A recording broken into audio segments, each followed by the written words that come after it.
मित्रों नमस्कार, बहुत बहुत स्वागत है आपका हमारे YouTube channel learn with Dharmendra Mishra में। मित्रों, जैसा कि आप लोगों को पता है या हो सकता है कुछ लोगों को नहीं पता है, तो हम डे बाय डे वीडियो बना रहे हैं। किसके लिए? मैथ पोर्शन कवर कर रहे हैं, टेट और सीटेट के लिए। तो अगर आप टेट या सीटेट पेपर में बैठने जा रहे हैं तो ये वीडियो आपके लिए बहुत ही इंपॉर्टेंट होने वाली है।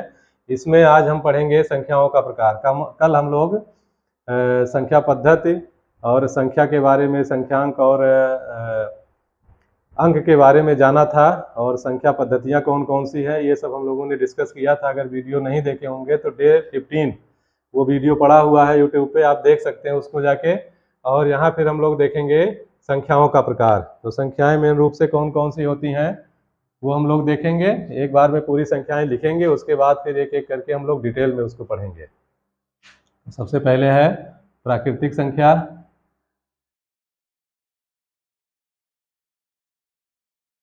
Natural number. दूसरा है पूर्ण संख्या, होल नंबर। फिर तीसरा आपका हो गया पूर्णांक संख्याएं, इंटीजर जिसको कहते हैं।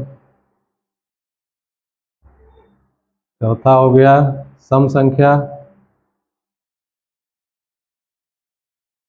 या इवन नंबर। पांचवा विषम संख्या।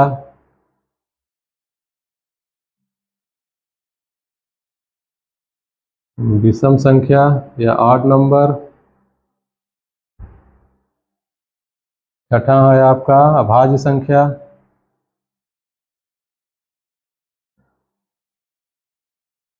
Prime number.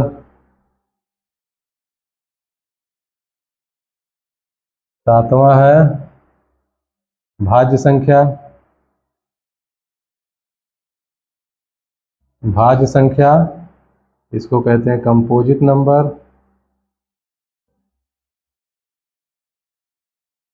आठवां है सहभाज्य संख्या।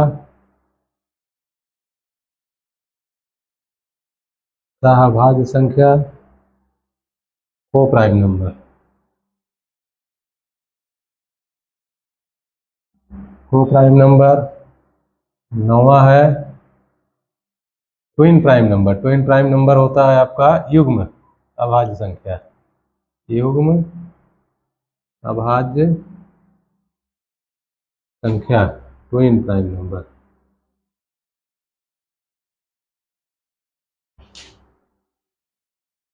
ट्विन प्राइम नंबर शायद नीचे नहीं दिखा होगा आपको। ट्विन प्राइम नंबर युग्म अभाज्य संख्या हम लोग पढ़ेंगे। यहाँ से 9वां पॉइंट है युग्म अभाज्य संख्या। 9वां युग्म अभाज्य संख्या या twin prime number.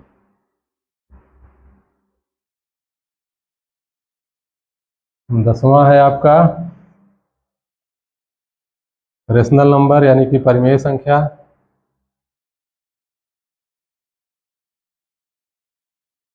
Rational number. 11वां हो गया अपरिमेय संख्या।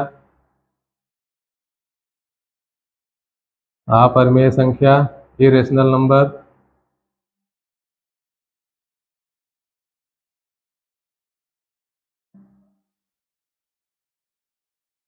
बारहवां हो गया वास्तविक संख्या।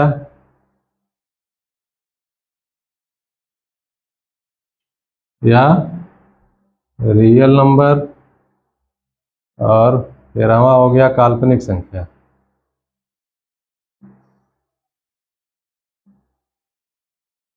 Imaginary number.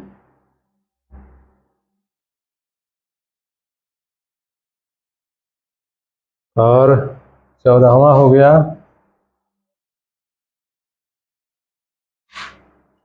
प्रोटीन मिश्र या सामिश्र।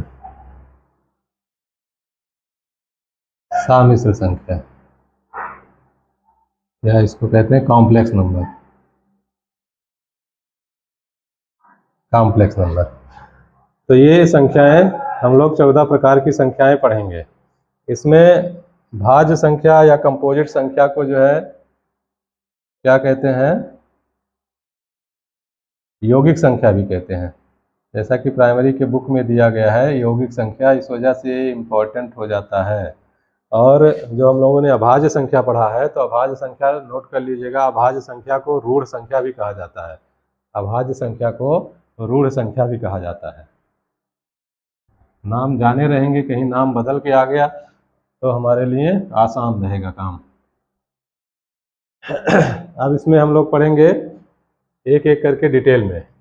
सबसे पहले प्राकृतिक संख्या।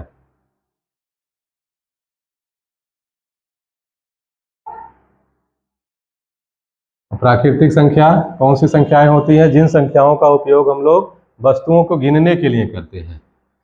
तो सीधा सीधा लिख लीजिए, जिन संख्याओं का उपयोग, जिन संख्याओं का उपयोग वस्तुओं को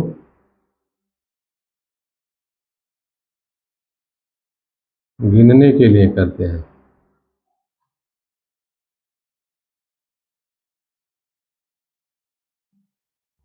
गिनने के लिए करते हैं। जैसे ये सेट ऑफ नेचुरल नंबर्स होता है, 1 2 3 4 5 6 7 8 9 10 11, ये अनंत तक जाएगा, अनंत तक। ये है अनंत तक, यानी कि नेचुरल नंबर जो होते हैं वो 1 से शुरू होंगे और अनंत तक जाएंगे। ये हो गया। अब दूसरी संख्या जो है वो हमारी पूर्ण संख्या है। दूसरी संख्या है पूर्ण संख्या।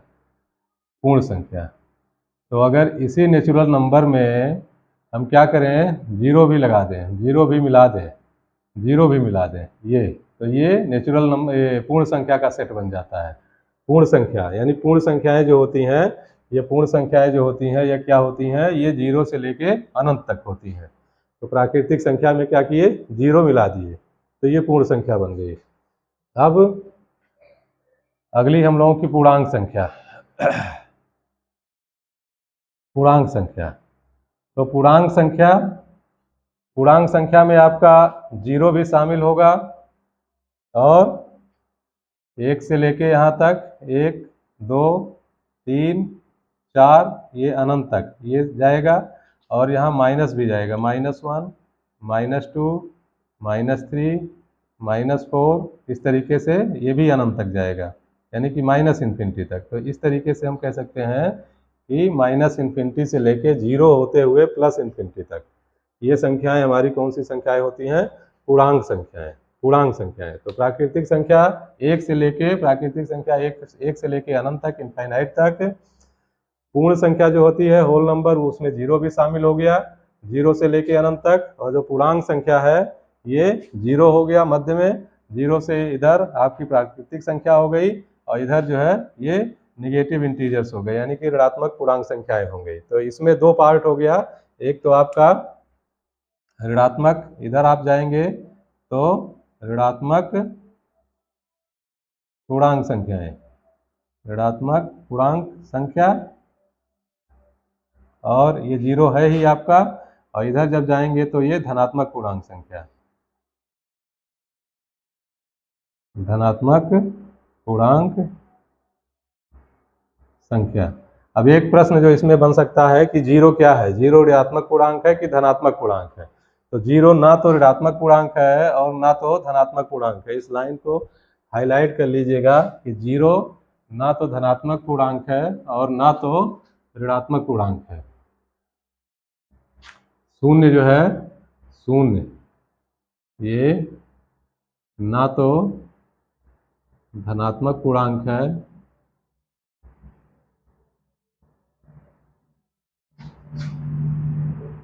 और ना तो ऋणात्मक पूर्णांक है। ऋणात्मक पूर्णांक है, ये नोट कर लीजिएगा पॉइंट।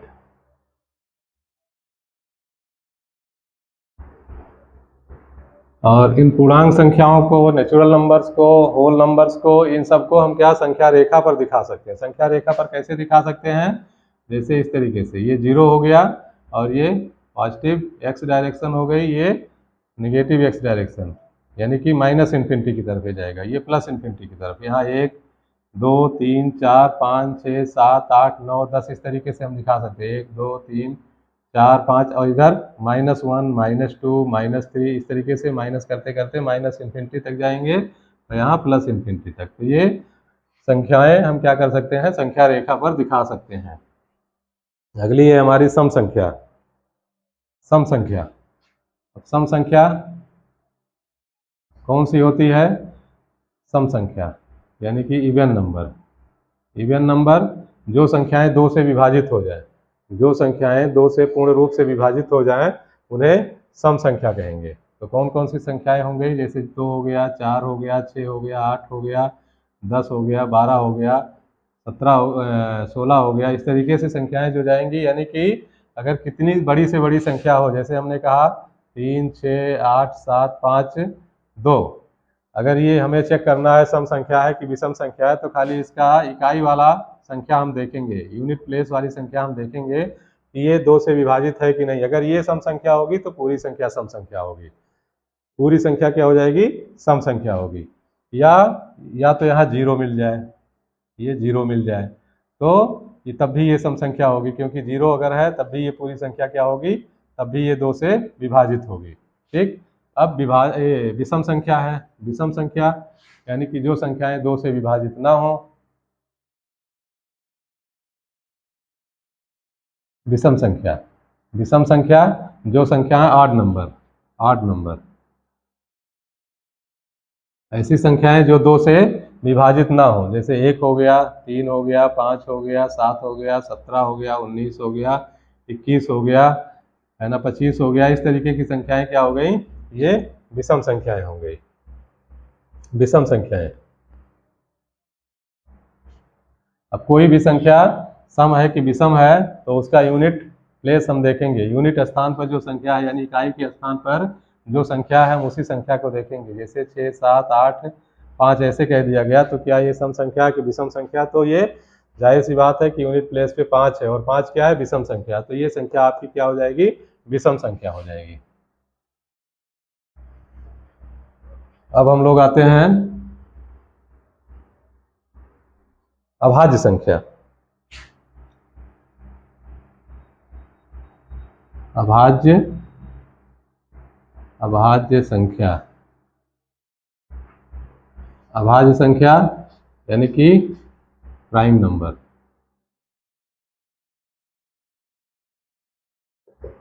तो अभाज्य संख्याएं बहुत ज़्यादा इंपॉर्टेंट है, ये इसको नोट कर लीजिएगा, अच्छे से समझ लीजिएगा। अभाज्य संख्याएं वे संख्याएं होती हैं जो सिर्फ एक और स्वयं से विभाजित होती हैं, यानी ऐसी संख्याएं जो एक और स्वयं के अलावा और किसी से भी विभाजित ना हो। जैसा कि नाम से ही पता चल रहा अभाज्य, तो कोई भी संख्या होगी वो एक से विभाजित होगी, कोई भी संख्या होगी वो खुद से स्वयं से विभाजित होगी। तो इसका मतलब परिभाषा क्या बन गया कि एक और स्वयं को छोड़कर और किसी भी संख्या से ये संख्याएं विभाजित नहीं होती। तो ऐसी संख्याएं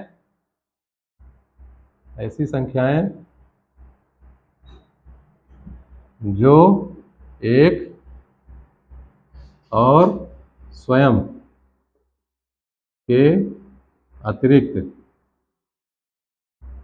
और किसी भी संख्या से विभाजित नहीं होती, और किसी भी संख्या से विभाजित नहीं होती है। ऐसी संख्याएं जो एक और स्वयं के अतिरिक्त और किसी भी संख्या से विभाजित नहीं होती, जैसे 2 3 5 7 11 13 17 23 29 31, ऐसी संख्याएं जो है ये क्या है? ये सभी संख्याएं अभाज्य संख्याएं हैं। आप देखेंगे, इसको चेक करेंगे तो ये किसी भी अन्य संख्या से विभाजित नहीं होंगी, एक और स्वयं को छोड़ के, एक और स्वयं को छोड़ के। अच्छा, इसमें एक अगर हम देखें, एक क्यों अभाज्य संख्या नहीं मानी गई है? एक को अभाज्य संख्या नहीं माना गया है, क्यों?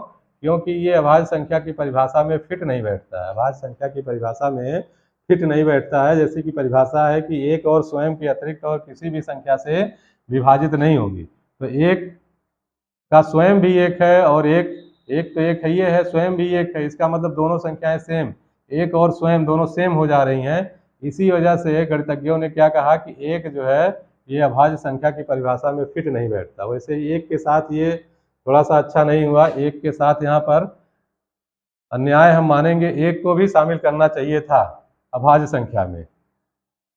लेकिन ठीक है, जो है, जो गणित में कहा गया है, जो गणितज्ञों ने बताया है, मैथमेटिशियंस ने, वही हम लोगों को पढ़ना है। यानी कि सबसे छोटी अभाज्य संख्या, ये बहुत पूछा जाता है, इंपॉर्टेंट है बहुत ज़्यादा एग्जाम में, कि सबसे छोटी अभाज्य संख्या कौन सी है। सबसे छोटी अभाज्य संख्या, तो सबसे छोटी अभाज्य संख्या ये हमारी 2 है। तो पहला ही ऑप्शन दिया रहेगा, पहला ही ऑप्शन 1 रहेगा, दूसरा ऑप्शन आपको 2 मिलेगा, तीसरा ऑप्शन 3 मिलेगा और चौथा ऑप्शन जो है ये 4 मिलेगा। तो गलती से हम इसको नहीं टिक करेंगे। एक जो है ये अभाज्य संख्या नहीं है। सबसे छोटी अभाज्य संख्या कौन सी है?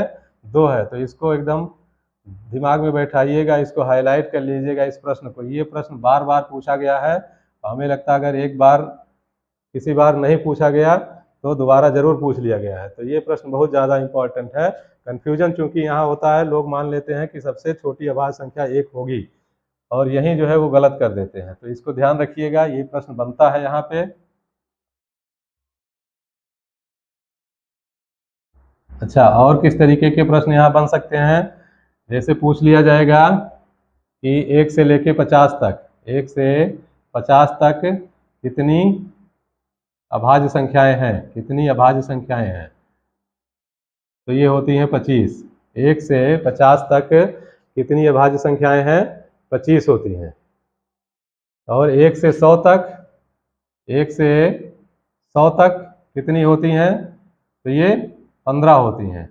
15 कह रहे हैं, 50 से 100 तक। अगर 50 से 100 तक की बात करें, 50 से 100 तक की बात करें तो कितनी होती हैं ये? नहीं, यहाँ थोड़ा सा गलती हो रही है। 1 से 50 तक कितनी अभाज्य संख्याएं होती हैं, ये थोड़ा सा हम लोग देख लें, इसको क्लियर कर लें। 1 से 50 तक की अभाज्य संख्याएं, जैसे 2 से हम शुरू करेंगे। 2 हो गया, 3 हो गया, 5 हो गया, 7 हो गया, 9 हो गया, 9 नहीं होगा, 11 हो गया, 13 हो गया, 17 हो गया, 19 हो गया, 23 हो गया, 29 हो गया, 31 हो गया,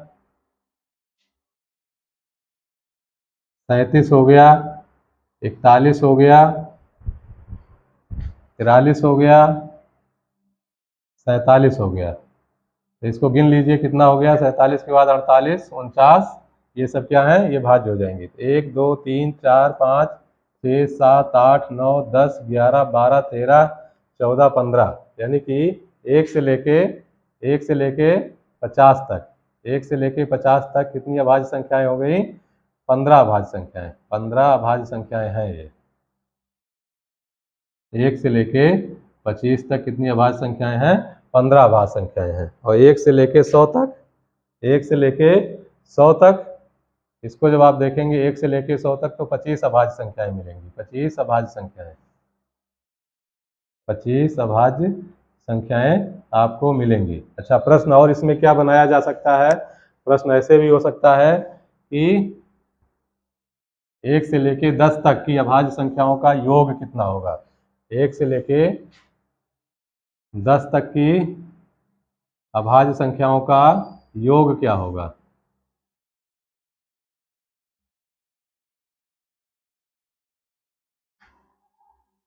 योग, तो इसको क्या आप देंगे? 2 3 5 7, यही संख्याएं हो गई। 1 से 10 तक यही संख्याएं हो गई जो हमारी अभाज्य संख्याएं हैं। 2 3 5 7, तो कितना इसका टोटल हो जाएगा? 7 3 10 और 5 2 7, यानी कि 17। तो इनका टोटल 17 आ गया। एक प्रश्न और बन सकता है जो कि 80 से 100 तक, 80 से 100 तक की अभाज्य संख्याओं का एवरेज निकालिए। 80 से 100 तक की अभाज्य संख्याओं का एवरेज, यानी कि एवरेज का मतलब औसत, औसत हो गया। तो इस तरीके से इसको आप देखिएगा कौन कौन सी संख्याएं होती हैं 80 से लेके 100 तक। 83 हो गया, 83, 89 और 97 ये होंगी। इनको जोड़िएगा और 3 से डिवाइड करेंगे। 3 से इसको डिवाइड करेंगे कि तीन संख्याएं हैं, 3 से डिवाइड करेंगे। तो इसको देख लीजिएगा, इस तरीके के प्रश्न बन सकते हैं। अब ये प्रश्न इस तरीके का अगर बनाना होगा तो वो कहीं से भी बना देगा एग्जामिनर, वो कहीं से भी बना देगा। जैसे आपको दे देगा 40 से लेके 50 तक के बीच की संख्याएं जो है अभाज्य संख्याएं, इनका औसत निकालिए। तो क्या करेंगे, देखेंगे जितनी संख्याएं हैं उसमें उनको जोड़ लेंगे और जितनी संख्याएं हैं उनको उसी संख्या से भाग दे देंगे। तो ये अभाज्य संख्याएं आपको मिल जाएंगी 40 से 50 और उसका औसत निकल जाएगा, उसका औसत निकल जाएगा। एक संख्या और बन सकता है प्रश्न कि दो अंकों की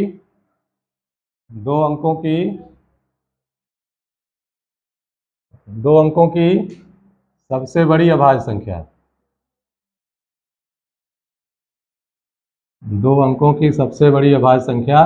तो 2 अंकों की सबसे बड़ी अभाज्य संख्या कौन सी होगी, 97 होगी, 97। इसी तरीके से 3 अंकों की सबसे छोटी अभाज्य संख्या ये आपकी हो जाएगी 101। और 3 अंकों की सबसे बड़ी अभाज्य संख्या कितनी हो जाएगी, 97 यहाँ है तो 997, ये 997।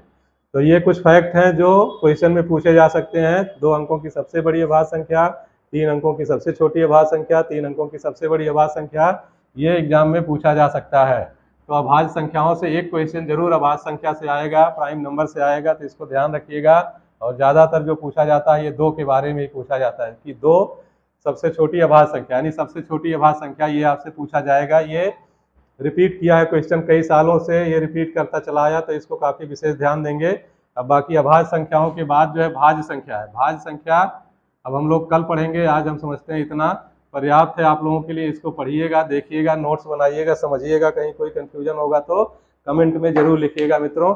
नमस्कार।